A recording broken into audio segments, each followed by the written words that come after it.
નમસ્તે વિદ્યાર્થી મિત્રો, આજે આપણે તમારા પાઠ્યપુસ્તકમાં પેજ નંબર 62 ઉપર પારિભાષિક શબ્દો આપેલા છે તેની સમજ મેળવીશું.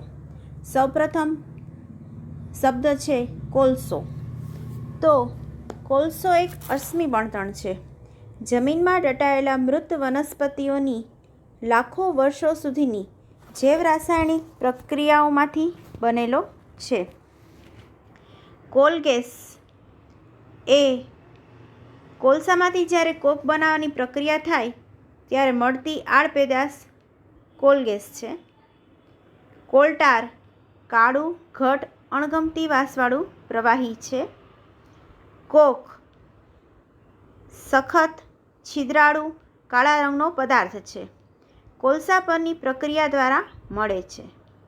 અશ્મિ બળતણ ફોસિલ્સ ફ્યુલ જે સજીવોના મૃતદેહોના અવશેષોમાંથી બનેલા હોય છે.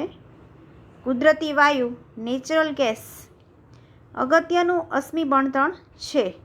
તે સ્વચ્છ બળતણ છે. કુદરતી વાયુ વિશે સમજ મેળવી. હવે પેટ્રોલિયમ જે એક ઘેરું તૈલી પ્રવાહી છે. તેના શુદ્ધિકરણ દ્વારા અગત્યની પેદાશો મળે છે. એટલે કે પેટ્રોલિયમનું શુદ્ધિકરણ થાય ત્યારે જુદા જુદા તાપમાને અને દબાણે જુદા જુદા પદાર્થો કે ઘટકો છૂટા પડે છે. પેટ્રોલિયમ રિફાઇનરી જ્યાં પેટ્રોલિયમનું શુદ્ધિકરણ થાય છે. પેટ્રોલિયમના શુદ્ધિકરણ દ્વારા વિવિધ ઘટકો મેળવવાની જગ્યા છે. હવે તમારા પાઠ્યપુસ્તકમાં પેજ નંબર 62 ઉપર તમે શું શીખ્યા આપેલું છે, જેમાં આપણે મુદ્દાઓ જે છે એનું રિવિઝન કરી લઈએ. પ્રથમ મુદ્દો, કોલસો, પેટ્રોલિયમ અને કુદરતી વાયુ એ અશ્મિ બળતણ છે. એટલે કે જે બળતણને બનતા લાખો વર્ષો લાગે, જે પુનઃ પ્રાપ્ય નથી અને જેના દ્વારા એટલે કે જેના ઉપયોગ દ્વારા વાતાવરણમાં પ્રદૂષણ ફેલાય તેવા બળતણો એ અશ્મિ બળતણ કહેવાય. લાખો વર્ષ પહેલાં સજીવોના મૃત અવશેષોમાંથી અશ્મિ બળતણ બન્યા હતા. અશ્મિ બળતણ એ પુનઃ અપ્રાપ્ય સંસાધન છે. એટલે કે ફરીને લાંબા સમય સુધી પ્રાપ્ય બનતા નથી. કોક, કોલટાર અને કોલગેસ એ કોલસાની જ પેદાશ છે. આપણે અગાઉના વિડીયોમાં જોઈ લીધું કે કોલસામાંથી જ તેમની પેદાશો કોક, કોલટાર અને કોલગેસ મળે છે. Petroleum gas, petrol, diesel, kerosene, paraffin મીણ, ઊંજણ તેલ વગેરે પેટ્રોલિયમના શુદ્ધિકરણમાંથી મળે છે, જે આપણે શીખી ગયા. કોલસા અને પેટ્રોલિયમના સંસાધનો મર્યાદિત છે. આપણે તેને વિચારપૂર્વક વાપરવા જોઈએ. એટલે કે આપણે તેમનો ઉપયોગ વિવેકપૂર્ણ કરવો જોઈએ, કારણ કે તેઓ ખૂબ જ મર્યાદિત સંખ્યામાં છે. વિશ્વની વસ્તી ઘણી વધારે છે અને આ પેદાશો પુનઃ અપ્રાપ્ય છે. એટલે કે ફરીને ટૂંકા સમયમાં પ્રાપ્ય બનતા નથી. એટલે તેમનો ઉપયોગ વિવેકપૂર્ણ કરવો જોઈએ. મિત્રો, હવે આપણે સ્વાધ્યાયમાં જે પ્રશ્નો છે, ખાલી જગ્યા છે, ખરા ખોટા છે, તેના વિશે માહિતી મેળવીએ, તેની ચર્ચા કરીએ. તો એમાં પહેલો પ્રશ્ન છે, સીએનજી અને એલપીજી બળતણ તરીકે વાપરવામાં શું ફાયદા છે? જે તમારા પાઠ્યપુસ્તકમાં આપેલા છે કે સીએનજી અને પેટ્રોલિયમને આપણે વાપરીએ તો તેનાથી આપણને શું ફાયદો થાય? તો સીએનજી અને એલપીજી બંને બળતણો સ્વચ્છ બળતણ છે. આ બંનેના વપરાશથી પર્યાવરણમાં ઓછું પ્રદૂષણ ફેલાય છે. સીએનજીનો ઉપયોગ વિદ્યુત ઉત્પાદન માટે કરવામાં આવે છે. સીએનજીનો સૌથી મોટો ફાયદો એ છે કે તેને ઘર કે કારખાનાઓમાં પાઇપલાઇનથી પહોંચાડી શકાય છે.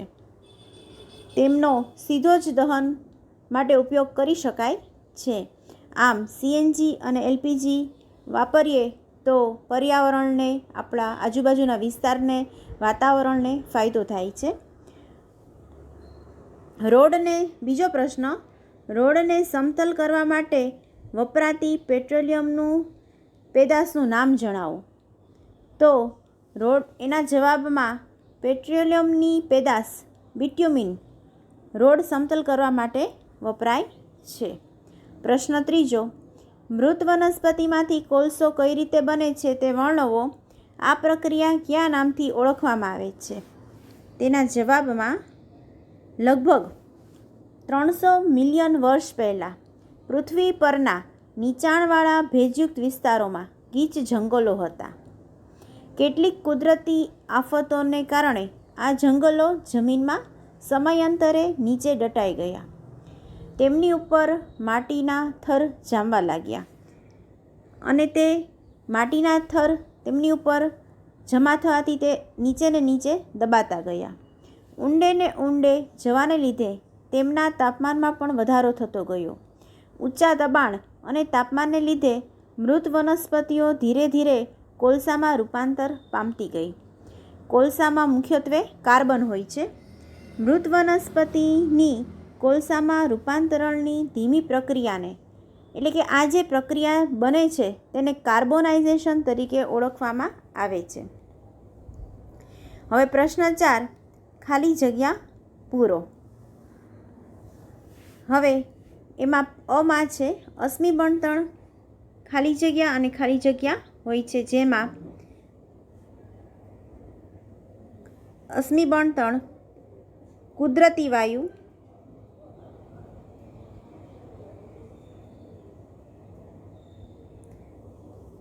અને કોલસો હોય છે.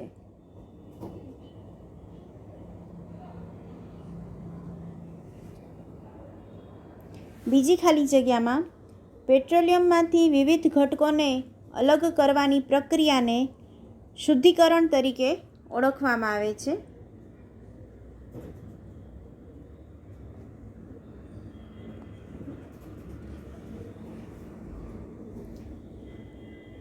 ક, ખાલી જગ્યા એ વાહન માટે સૌથી ઓછું પ્રદૂષણ કરતું બળતણ છે. તો તેના જવાબમાં CNG જે સૌથી ઓછું પ્રદૂષણ કરે છે. નીચેના પ્રશ્ન 5, નીચેના વિધાનોમાં ખરા માટે ટ્રુ પર અને ખોટા માટે F પર રાઇટ કરો. એમાં પ્રથમ છે અશ્મિ બણતણને પ્રયોગશાળામાં બનાવી શકાય છે. તો આપણે જાણી લીધું, આપણે સમજ્યા કે અશ્મિ બણતણ એ પુનઃ અપ્રાપ્ય ઉર્જા સ્ત્રોત છે, એટલે કે તેને પ્રયોગશાળામાં બનાવી શકાતા નથી. એટલે પ્રથમ જે વિધાન છે એ ખોટું વિધાન છે. બીજું, CNG એ પેટ્રોલ કરતાં વધારે પ્રદૂષણ કરતું બળતણ છે, એટલે કે CNGથી વધારે પ્રદૂષણ ફેલાય છે, પેટ્રોલ કરતાં વધારે પ્રદૂષણ ફેલાય છે. આપણે અગાઉના પ્રશ્નમાં ચર્ચા કરી કે CNGથી ઓછામાં ઓછું એટલે કે નહિવત પ્રદૂષણ ફેલાય છે, એટલે બીજું વિધાન પણ ખોટું છે. ત્રીજું વિધાન, કોક એ કાર્બનનું લગભગ સંપૂર્ણ શુદ્ધ સ્વરૂપ છે. તો આપણે એ શીખી ગયા કે સૌથી શુદ્ધ સ્વરૂપ કોક છે, એટલે ત્રીજું વિધાન ખરું છે. ચોથું વિધાન, કોલટાર એ વિવિધ પદાર્થોનું મિશ્રણ છે. તો એ પણ ખરું છે. કેરોસીન એ અશ્મિ બણતણ નથી. કેરોસીન એ અશ્મિ બણતણ છે જે પેટ્રોલિયમના શુદ્ધિકરણ દ્વારા પ્રાપ્ત થાય છે, એટલે પાંચમું વિધાન છે એ ખોટું છે. આમ અહીં આપણે ખરા ખોટા સમજી લીધા. હવે પ્રશ્ન 6, શા માટે અશ્મિ બણતણ એ પુનઃ અપ્રાપ્ય કુદરતી સંસાધન છે તે સમજાવો. શા માટે આપણે અશ્મિ બણતણ જે છે એ પુનઃ અપ્રાપ્ય કુદરતી સ્ત્રોતો છે? એના જવાબમાં અશ્મિ બણતણ બનતા લાખો વર્ષો લાગ્યા છે. માનવીની વિવિધ પ્રવૃત્તિઓ માટે અશ્મિ બણતણનો બહોળો ઉપયોગ થાય છે. કુદરતમાં અશ્મિ બણતણનો જથ્થો મર્યાદિત છે. આ કારણે અશ્મિ બણતણ એ પુનઃ અપ્રાપ્ય કુદરતી સંસાધન છે. પ્રશ્ન 7, કોકના લક્ષણો અને ઉપયોગો વર્ણવો. કોકના ગુણધર્મો, લક્ષણો એટલે કે ગુણધર્મો. તે સખત છે, તે છિદ્રાળુ અને કાળા રંગનો પદાર્થ છે, તે કોલસાનો લગભગ સંપૂર્ણ શુદ્ધ પ્રકાર છે. તે સળગે ત્યારે ધુમાડો ઉત્પન્ન થતો નથી. આ બધા કોકના ગુણધર્મો છે. કોકના ઉપયોગો સ્ટીલના ઉત્પાદનમાં, કેટલીક ધાતુઓના નિષ્કર્ષણમાં થાય છે. પ્રશ્ન 8. પેટ્રોલિયમની બનાવટની પ્રક્રિયા વર્ણવો. એટલે કે કુદરતમાં પેટ્રોલિયમ કઈ રીતે બને છે તેની પ્રક્રિયા સમજવાની છે, જેના જવાબમાં સમુદ્રમાં રહેતા સજીવો દ્વારા પેટ્રોલિયમનું નિર્માણ થયું હતું. આ જીવો મૃત્યુ પામતા તેમના મૃતદેહો સમુદ્રના તળિયે એકઠા થયા હતા. તેઓ રેતી અને માટીના સ્તરોથી ઢંકાતા ગયા. તેમના સ્તર પર સ્તર થયા. આ પ્રક્રિયા લાખો વર્ષ સુધી ચાલતી રહી. હવાની ગેરહાજરીમાં તથા ઉચ્ચ તાપમાન અને દબાણને કારણે દટાયેલા જીવોના અવશેષોનું જૈવ રાસાયણિક પ્રક્રિયાઓને લીધે પેટ્રોલિયમ અને કુદરતી વાયુમાં રૂપાંતર થયું. પેટ્રોલિયમના સ્તર પર કુદરતી વાયુનો સ્તર જમા આ રીતે થયો. હવે તમારા પાઠ્યપુસ્તકમાં પેજ નંબર 63 ઉપર 9મો પ્રશ્ન આપેલો છે, જેમાં આલેખ દોરવાનો છે. નીચેનું કોષ્ટક ભારતમાં 2004થી 2010 સુધી ભારતની કુલ પાવર તંગી દર્શાવે છે. આ માહિતીને આલેખ સ્વરૂપે દર્શાવો. વાય અક્ષ ઉપર વર્ષ મુજબ તંગીની ટકાવારીને તથા એક્સ અક્ષ ઉપર વર્ષને દર્શાવો. તો મિત્રો, અહીં તમારે આલેખ દોરવાનો છે. જે કઈ રીતે દોરવો તેની સમજૂતી આપી દઉં. સૌપ્રથમ તમારે 2004થી 2010 સુધીના જે 7 વર્ષ છે તે એક્સ અક્ષ ઉપર લખવાના, અને ત્યારબાદ જે તંગી છે એની ટકાવારી છે 7.8, 8.6, 9, 9.5, 9.9, 11.2 અને 10, એને તમારે આ લેખમાં વાયક્ષ ઉપર લેવાના છે. એ માહિતીને વાયક્ષ ઉપર લેવાની છે. ત્યારબાદ તમારે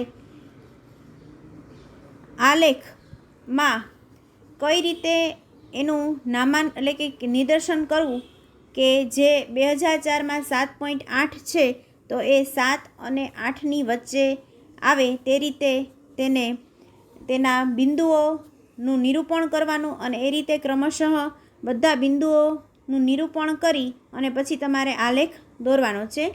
આલેખ પ્રેક્ટિકલ દ્વારા વધારે સમજી શકાય. એટલા માટે તમારી સ્કૂલો ખુલશે ત્યારે આલેખ તમારા શિક્ષકો તમને રૂબરૂ પ્રેક્ટિકલ દ્વારા જ સમજાવી શકશે. અહીં મૌખિક સમજૂતી દ્વારા સમજાય નહીં. એટલા માટે આલેખનો પ્રશ્ન અત્યારે તમને જો બધાને ફાવે તો જાતે કરી લેજો.